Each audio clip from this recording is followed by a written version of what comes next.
आज आहे रविवार. रविवार असल्यामुळे ना दादू घरीच आहे आणि दादूचं काम चालू आहे बाळाला परेशान करणं अनुजला. दादू ना सारखंच त्याला मारत असतो, समजून नाही घेत. त्याच्या गाडीमध्ये दगडं भरत होता, माती भरत होता हा म्हणून चिडत होता आणि तो म्हणत होता पिलू मला, की "मम्मा दादा माझ्या गाडीमध्ये दगडं भरतोय, माती भरतोय, तर मला नाही खेळायचं दादूसोबत." असं काही दोघाचं भावाचं चालू होता वाद. त्यानंतर ना मस्त रात्री निवडून ठेवलेली पत्ताकोबीची भाजी बनवली डब्यासाठी. संडे असला तरी आमच्या साहेबांना कामाला जायचं असतं. ज्या दिवशी काम नसतं ना त्याच दिवशी त्यांना सुट्टी असते. तर इथं माझी डब्याची तयारी ऑलमोस्ट झालेलीच होती. म्हणजे अर्ध्या चपात्या पण बनवून झाल्या होत्या आणि भाजी पण झाली होती.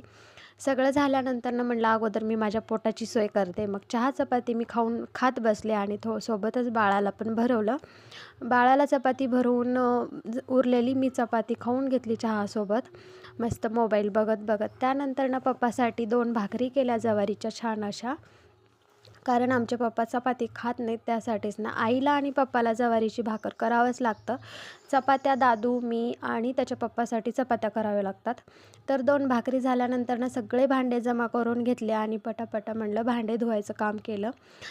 कारण बाळ झोपलं होतं तोपर्यंत तेवढ्या वेळामध्ये मला भांडे सगळे संपवायचे होते. भांडे घासून झाल्यानंतर मस्त तयारी वगैरे केली.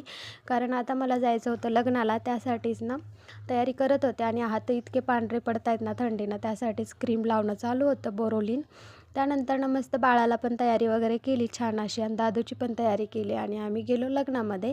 तर नवरा नवरीची भेट आम्हाला गेटमध्येच झाली छान अशी ना. तिथंच आरती चालू होती ओवाळणी आणि मग आम्ही टायमावरतीच गेलो. थोडंसं उशिराच लग्न लागलं पण आम्ही टायमावर गेलो, लवकर काय गेलो नाही. आम्हाला माहिती होतं की लग्न काय टायमावर लागणार नाही आपलं आहे म्हणलं तर. तर हे आहे बौद्ध पद्धतीचं लग्न. तर खूप छान असं लग्न झालं, एकदम शांततेत मस्त लग्न वगैरे लागलं. त्यानंतर आमच्या साहेबाचं असं काही चालू होतं, चल मम्मा चल मम्मा. साहेबाचा इथं पण थाटच चालू होता. फुलं सगळे फेकायचे काम करत होता अक्षदा माझ्या हातातले. अक्षदा म्हणून त्यांनी फुलं दिले होते, तर तेच मी अक्षदा हातामध्ये घेऊन बसले होते.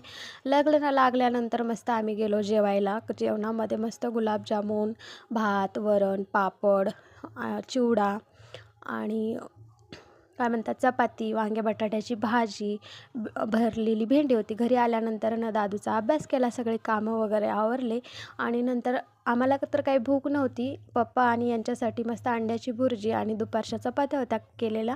तर त्याच चपात्या मी गरम करून यांना दिले आणि सोबतच लगेच आईची दवा पण ठेवली. आता ही दवा आई यासाठी पितात का थंडीच्या दिवसामध्ये त्यांना भरपूर असं वात येते, म्हणजे पायाला, हाताला वगैरे डायरेक्ट हातपाय वाकडे होतात. त्यासाठीच त्यांच्यासाठी दवा बनवली आणि थोडंसं सोबत पाणी गरम करून घेतलं.